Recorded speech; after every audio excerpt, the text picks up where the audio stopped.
நண்பர்களுக்கு வணக்கம். ஃபேஸ்புக்கில் ரீசெண்டாக ஒரு பதிவு பார்த்தேன். ரொம்ப இன்ட்ரெஸ்டிங்கான ஒரு பதிவாக இருந்தது. சரி, அதை பற்றி உங்களோட கொஞ்சம் பேசலாம்னு நினைச்சேன். 90களில் நாட்டாமை, எஜமான் இந்த மாதிரியான படங்கள் வந்தது. அது இந்த சாதிய வன்முறையை தூண்டுற மாதிரி இருந்தது. அதை பார்த்து ரசித்த மக்கள் அதுக்கப்புறம் இப்போ வந்து ரஞ்சித்தோ மாரி செல்வராஜ் வந்ததுக்கு அப்புறம் தான் இளைஞர்கள் பற்றி படம் எடுத்திருக்காங்க. அப்படி ஒரு கம்பாரிசன் பண்ணிட்டு அப்படியே அடுத்த பாட்டு வந்தாங்கன்னா, அதே போல தான் தமிழ் மன்னர்கள் ஆக ஓகோன்னு பண்ணாங்க அப்படின்னு கொஞ்சாங்க. அந்த காலத்துல தமிழ் மன்னர்கள் ஆட்சி செய்யும் போது அங்க இருந்த மக்களை போய் கேட்டுருந்தீங்கன்னா தெரியும் அவங்க படுத்த கஷ்டம் என்ன, வாங்கின சவுக்கடி என்னன்னு.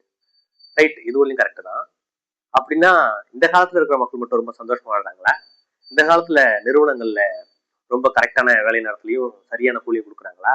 இல்ல அரசுகள் இந்த காலத்துல இருக்கிற இந்த நீங்க சொல்லிக்கிற ஜனநாயகம்னு சொல்லிட்டு ஒண்ணு நடக்குது, இதெல்லாம் ஜனநாயகப்படிதான் மக்களை நடத்துதா?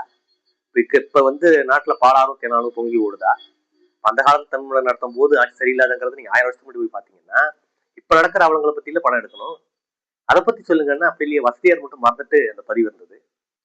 உங்ககிட்ட பகிர்ந்துக்கணும்னு நினைச்சேன். நன்றி.